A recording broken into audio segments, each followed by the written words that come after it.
আসসালামু আলাইকুম প্রিয় গাইস, কেমন আছেন সবাই? আজ আমি সকালবেলা আমার এই গরুটার দ্বারে আসছি।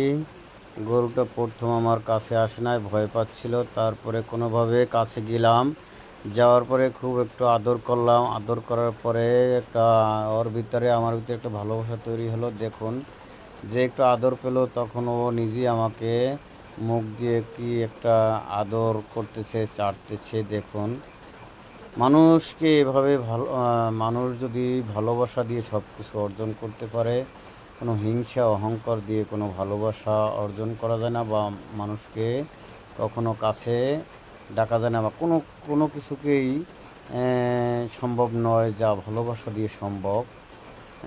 তাই গরুটা বাচ্চাটা দিয়ে প্রমাণ। দেখুন আমাকে কত করতেছে। দেখুন, এই যে এই হলো ভালোবাসার ফল। ভালোবাসা দিলে সব কিছু জয় করা